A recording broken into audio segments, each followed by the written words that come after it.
Under the shadow of the mighty world tree Yggdrasil, three factions battle for supremacy in a strange and hostile new land.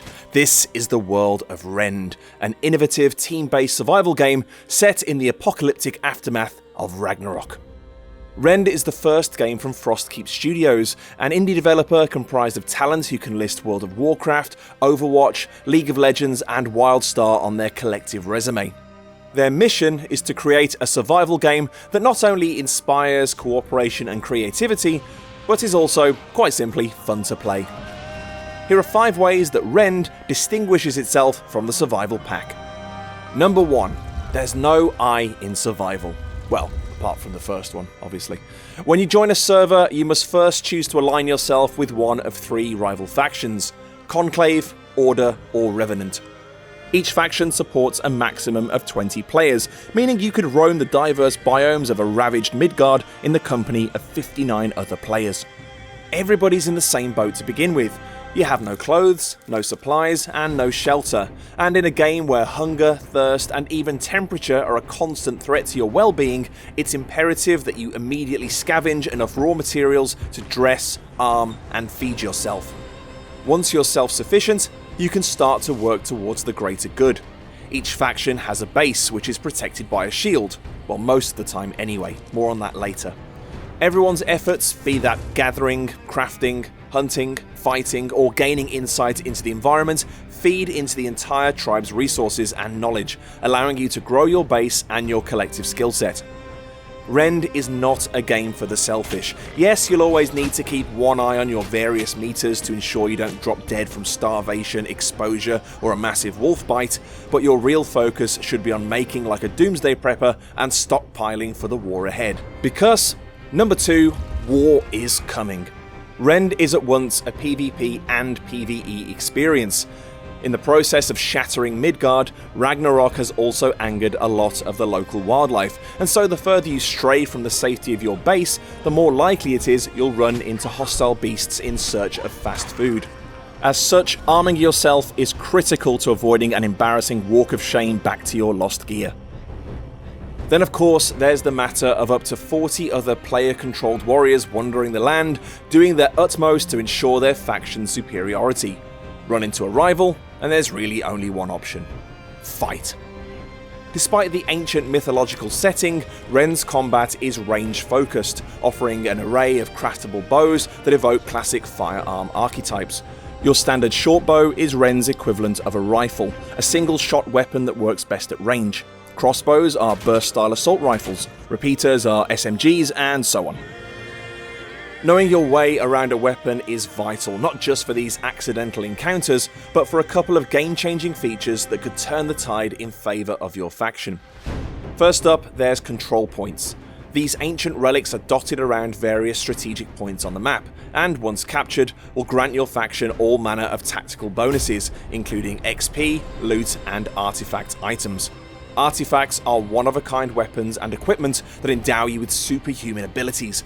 As you can imagine, this makes control points highly desirable, and hence are likely to be a reason for rival factions to group up and wrestle for dominion. But these skirmishes are far from the war I alluded to. They're merely a prelude to the reckoning. Remember how I said that faction bases are protected by a shield most of the time? Yeah, well, the reckoning accounts for the rest of that time. Twice a week on the official servers, the shields on all faction bases come down and a PvE war commences. From the spirit realm emerges hordes of the lost, dishonored warriors returned as mindless monsters, all in pursuit of your destruction. They'll march in increasingly challenging waves, doing their damnedest to bring down your faction's hard-earned score, and potentially the entire faction with it. The Lost are tougher than the beasts you'll typically encounter, so taking them down requires preparation and collaboration.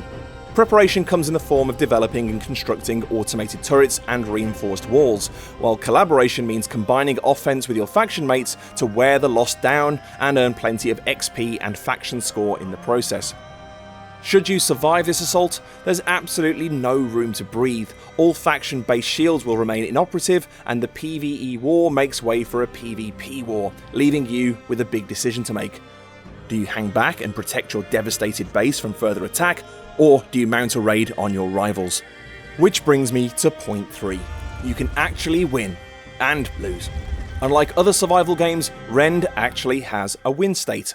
One aspect I've deliberately failed to mention so far is that all this base building and inter-faction rivalry has a point.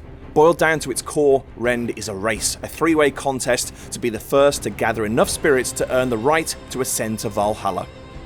Any spirits gathered during your travels are automatically deposited in the Divinity Stone within your base. As the Divinity Stone is actually connected to Yggdrasil's roots, your progress can be tracked as a glowing bar etched onto the trunk of the World Tree. However, the amount of spirits held can go up and down. Control points play a huge part in keeping those spirits coming, as they not only generate them, but also deposit them directly to your stone. Then of course there's the aforementioned option to storm into a rival's base and ruin all of their hard work. Obviously the same can happen to you, and between a vicious assault by the Lost and human vultures come Reckoning Day, you could be facing losses that will set your efforts back by days, and that's actual days, not in-game ones. But if, after potentially months of struggle, your faction reigns victorious, you will be chosen to join the surviving gods in Valhalla. On a more practical level, you'll also be granted a greater number of ascension points, which can be exchanged for perks that persist across all servers and future game cycles. Number 4, it's a fascinating hybrid of genres. In order to address what some perceive to be the less desirable aspects of the survival genre, Rend cherry-picks elements from MMOs, MOBAs, and sandbox games. The introduction of a win-loss state is obviously a big one, but this influence is also evident from the sheer breadth and depth of crafting and character customization options. Crafting is the first aspect you'll encounter, as it's essential for gearing yourself up with the fundamentals. Beyond rudimentary tools, basic clothing, and simple weaponry, you'll discover an extensive array of crafting categories, most of which contain items unavailable to you from the get-go. This is yet another example of how Rend encourages collaboration. In order to grow your crafting options, you'll have to build and upgrade crafting stations in your base, and in order to do that, everyone needs to donate the sparks of genius earned from performing general actions to the base's research obelisks. In fact, everything you do in Rend rewards you in some way. For every action you're able to perform, there's an associated skill, 15 in total spread across 3 broad categories: adventuring, crafting, and combat. These can all be individually leveled up to a maximum of 50 and award you a choice of 2 perks each time you hit a key milestone. Adding even greater flexibility to your character development is the archetype system.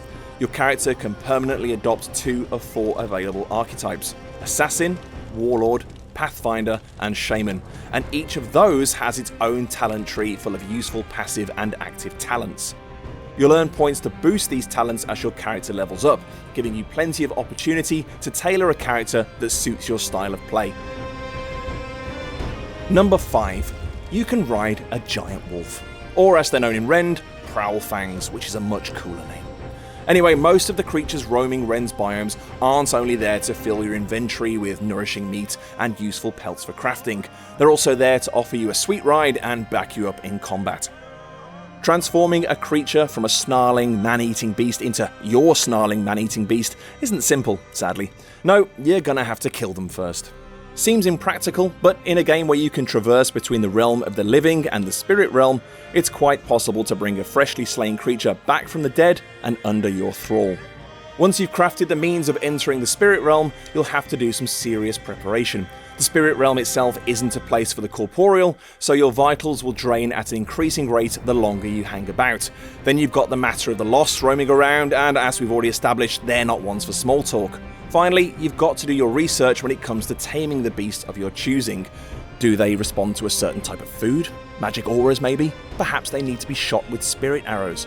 Provided you figure out the best approach and emerge relatively unscathed, congratulations, you're the proud owner of a freshly resurrected pet. Depending on which of Rend's diverse fauna you've tamed, you'll gain a welcome boost in a number of departments. Some are born fighters or great for hauling heavy resources, while others might make harvesting a breeze or provide vital muscle when laying siege to a control point or base. You can't ride on all of them sadly, but you can definitely ride a giant wolf. If you fancy yourself worthy enough to survive against the odds, vanquish your enemies and earn your rightful place among the gods, Rend is exclusively available in early access on Steam.